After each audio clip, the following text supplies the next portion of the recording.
अगर देश को जरूरत पड़ी तो हमको बुलाओ और हम सरहद में कंधे से कंधा मिलाकर लड़ेंगे फौज के साथ। और हम भी पूरी ट्रेन है, पूरे हथियारों की ट्रेनिंग ली है। मैं भी निवृत्त हूं, मैं 35 साल बॉर्डर फोर्स में रहा हूं। और पूरे देश में हम बंगाल से लेकर पूरा ये तमिलनाडु, पूरा दिल्ली से लेकर हम इलेक्शन ड्यूटी किया है। और आतंकवादी विस्तार में भी किया है। पुरुलिया जैसे है उधर बंगाल में नितुड़िया डिस्ट्रिक्ट है, वो भी, उसमें भी हम बहुत ड्यूटी किया है, हार्ड ड्यूटी किया है। अगर जरूरत पड़ी देश को, हमारे प्रधानमंत्री और रक्षा मंत्री जी, गृह मंत्री जी बोलेंगे तो हम कभी भी अलर्ट हैं, तैयार हैं। और हमारी पूरी जो नागरिक है पूरे इधर के कच्छ के बॉर्डर गांव के पूरे तैयार हैं और पाकिस्तान को जड़बातोड़ जवाब देंगे हम। लोगों की सोच हिम्मत है बॉर्डर पर सब, और आगे कुछ होगा तो ये सब बॉर्डर की जनता फोर्स के साथ होगी। हम सब तरीके से तैयार है, सरकार के साथ, सैनिक के साथ खड़े हैं। जो चाहिए जब चाहे, कोई भी मदद चाहिए तो हम लोग हमेशा तत्पर रहते हैं। हम तैयार हैं लड़ने के लिए, फौज के कंधे से कंधे मिला के हम लड़ने के तैयार हैं। हम सैनिक है और हमारा जो गांव है बॉर्डर का गांव है। अगर देश को जरूरत पड़ी तो हमको बुलाओ और हम सरहद में कंधे से कंधा मिलाकर लड़ेंगे। हम लोग है वो पहले भी 71 के युद्ध में पाकिस्तान से आए हुए हैं। यहाँ सब हिंदू लोग यहाँ बहुत बॉर्डर पर हम लोग बसे हैं। और फिलहाल तो यहाँ कोई कच्छ गुजरात की बॉर्डर पर तो कोई तनाव जैसा नहीं है, पर आगे जाकर कुछ होगा तो ये युद्ध तो पहले से 3-4 बार हो चुका है, ऐसी कोई बात नहीं है। और लोगों में आत्मविश्वास है, अपनी नेतागिरी में पूर्ण विश्वास है। अभी तो अपना भारत मजबूत सक्षम देश है और हमारे लोग, हमारे जवान भी सब ट्रेन है। गवर्नमेंट जब हम आए थे, जब जमीन भी हमको दिया गया था और लड़कों को बॉर्डरिंग जैसी फोर्स बनाकर उसमें रखा था, सब ट्रेन लोग हैं। और ऐसी कोई लोगों की सोच हिम्मत है बॉर्डर पर सब, और आगे कुछ होगा तो ये सब बॉर्डर की जनता फोर्स के साथ होगी, फौज के साथ होगी, पुलिस के साथ होगी। और जैसे मैंने बोला वो शब्द तो पहले भी कि यहाँ जो ट्रेन है बॉर्डर पर रहता है वो बिना तनख्वाह दिए हुआ फौजी है, तो उसको यहाँ जो ट्रेन गवर्नमेंट माने है उसको हथियार का लाइसेंस दिया जाए, जो फौज में से रिटायर्ड होकर आए हैं उसको। तो ऐसे बहुत लड़के हमारे गांव में, बहुत सारे लड़के बीएसएफ में, बॉर्डर विंग में, एसएसबी में ट्रेन हुए हैं, अभी रिटायर्ड हुए हैं। तो उसको हथियार दिया जाए तो अच्छा है। और बाकी सब अपना रूटीन काम कर रहे हैं, कोई ऐसा तंग वातावरण ऐसा नहीं है कुछ अभी तक। और होगा तो हम हिम्मत के साथ फोर्स के साथ है। ये जो पहलगाम में जो हमला हुआ था, जो बहुत निंदनीय है, हम उसको कहते हैं कि ये तो बड़ा खराब ये विद्रोहियों ने किया है, अच्छा नहीं किया है। हम लोग सब सेना के साथ हैं और यहाँ बॉर्डर पे रहते हैं। जब जरूर पड़ेगी सरकार तो हम लोग भी सक्षम है और तैयार भी है हमारी पूरी तरह से, लेकिन ऐसा करते नहीं होना चाहिए। और इससे हमें बहुत दुख हुआ है, इसलिए हम लोगों ने अलग अलग जगह पे रैलियां निकाल के उसका विरोध भी किया था। मातारमढ़ है या हमारा गांव पांद्रो है, दयापर है वगैरह में तहसील के अंदर। तो ऐसा होना नहीं चाहिए और हम सरकार के साथ हमेशा के लिए खड़े हैं। ये जो खबरें आ रही लगातार तनाव को लेकर, तो गांव के लोगों में कैसा माहौल है? गांव के लोगों में, गांव सब जो है सब साथ सरकार के साथ खड़े हैं, सब देश के साथ तो सब खड़ा रहना चाहिए और रहते भी है और हमेशा के लिए। और हम तो वर्षों से हमारी जिंदगी यहाँ निकाल दी बॉर्डर पे, ऐसा नहीं होता था पहले, लेकिन ये बहुत खराब किया है इन लोगों ने और ऐसा नहीं होना चाहिए। इसके लिए जो है ये निंदनीय करते नहीं करना चाहिए। बेसिकली आप 1971 में किस इलाके से आए हुए और कितने लोग आए थे? और हम लोग 47 से लेकर जब तक 63 और 71 में हम लोग आए ना, सबसे ज्यादा में ज्यादा 71 में हम आए थे थलपारकर से। वहां से जो हमारे एरिया से ऐसी 100 किलोमीटर तक पाकिस्तान सरकार को छोड़ के जाना पड़ा था, भारत सरकार ने कब्जा किया था।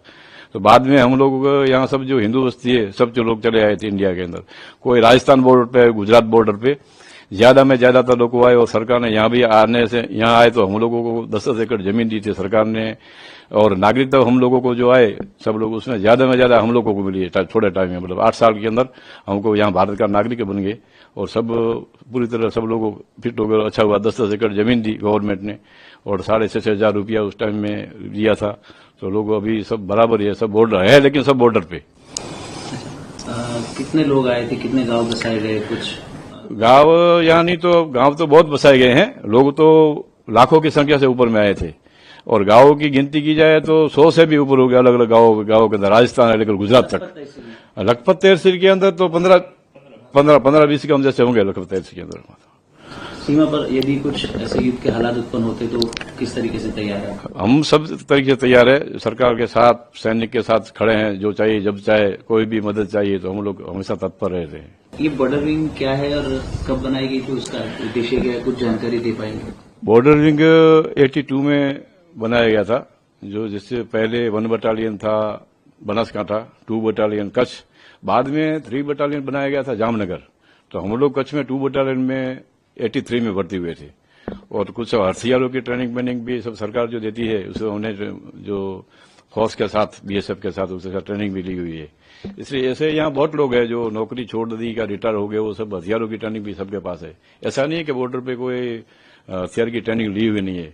सरकार जब चाहे हमको बोले तो हम सरकार के साथ हमेशा के लिए तत्पर रहेंगे, खड़े रहेंगे और जो चाहे वो उनके साथ ही रहेंगे। बॉर्डर विंग का क्या उद्देश्य था और कब कहाँ तक फैलेगी? बॉर्डर विंग मैंने बोला ना, जो भारत सरकार के देश के अंदर तो दूसरी जगह गुजरात के अंदर अपने 3 वो देश की बात कर रहे हैं। देश के अंदर बॉर्डर विंग तो बहुत जगह पे जो अभी तक है बॉर्डर विंग के, सब जगह अपना चुनाव होता है, कहीं भी दंगे फसाद होते हैं वहां भेजते हैं, सब जगह पे जाते हैं। और ये एक फोर्स ही जैसे बीएसएफ का है बॉर्डर सिक्योरिटी फोर्स, उसका हिस्सा है ये, उसके साथ ही है। तो कोई प्रशिक्षण परीक्षण ट्रेनिंग देते थे ना, उसी टाइम हमने ट्रेनिंग लिया था।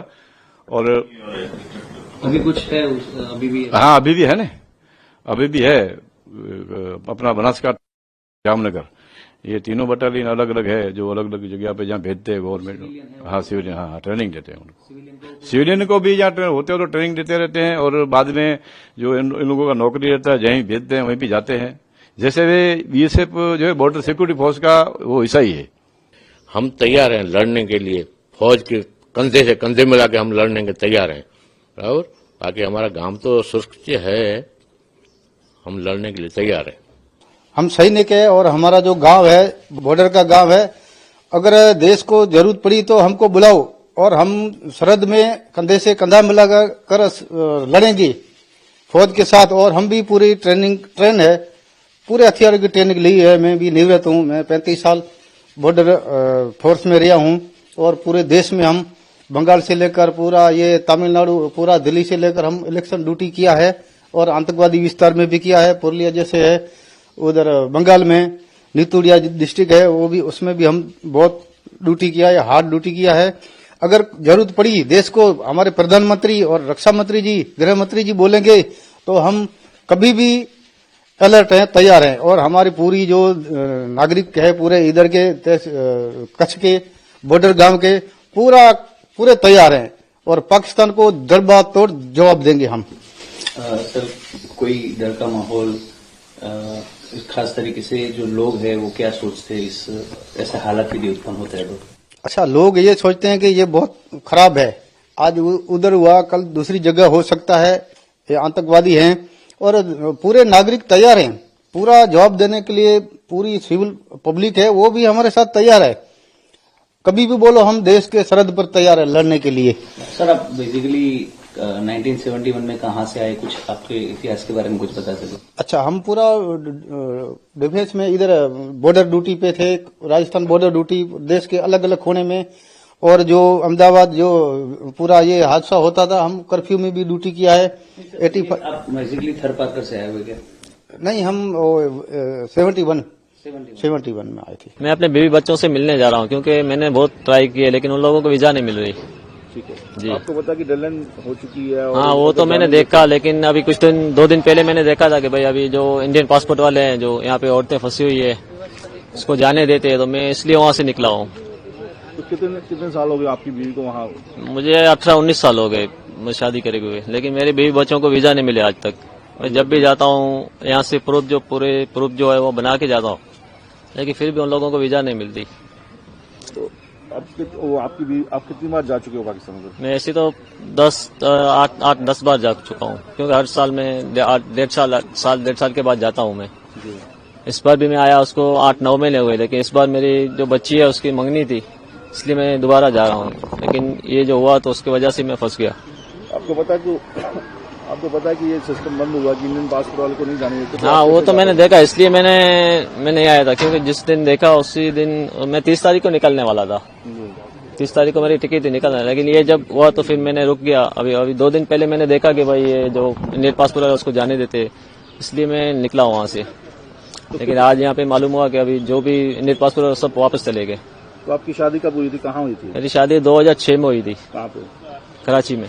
कराची में। तब से आपकी बीवी बच्चे यहाँ पे? नहीं। कितने बच्चे आपके वहाँ पे? मेरी 2 बच्चियां हैं वहाँ पे। अच्छा जी। जी सर, आपको पता है जो वहाँ कश्मीर में हुआ है, जो हालात हुए हैं जी हमारे, उसको आप कैसे देखते हैं? जी, वो तो गलत ही हुआ है, सब कह रहे हैं गलत है, मैं भी कह रहा हूँ गलत है, लेकिन अभी उसमें जो आम पब्लिक है वो परेशान हो रही है। अभी दोनों सरकारों को बैठ के बात करनी चाहिए और ये मसला जो है हल करना चाहिए, ताकि बीवी बच्चों से हम मिल सके। आप समझते हैं कि ऐसी जो गलतियां करते हैं, बड़ी गलतियां लोगों को भुगतनी पड़ती हैं? जी, वो तो सब आम पब्लिक को भुगतनी पड़ती है सब, तो इसलिए उसको तो सजा मिलनी चाहिए। बड़ी मुश्किल से दोनों मुल्कों में प्यार हुआ था, इनकी वजह से फिर दरार। हाँ, वही है ना, बहुत अभी रिश्ता जो अच्छा रिश्ता चल रहा था, लेकिन इन लोगों की वजह से अब सब जो भी है वो सब खराब हो गया है। ऐसे बंदों के लिए क्या सजा होनी चाहिए? ऐसे बंदों के लिए जो भी सजा है वो कम है, ऐसे बंदों के लिए तो जो भी सजा वो कम है। सरकारों से क्या अपील करेंगे? सरकार यही अपील करेंगे ऐसे जो आतंकवादी है उसको सजा दे, और जो आम पब्लिक है जो अपने ये मसला है उसको हल करे, ताकि हम भी बच्चों से मिल सके। आपकी कोई मैसी में बात हुई जाने के लिए? यहाँ आपकी नहीं, अभी तो मैं पहली बार यहाँ तो अभी आया हूँ, मैं आज ही आया हूँ मैं। जी।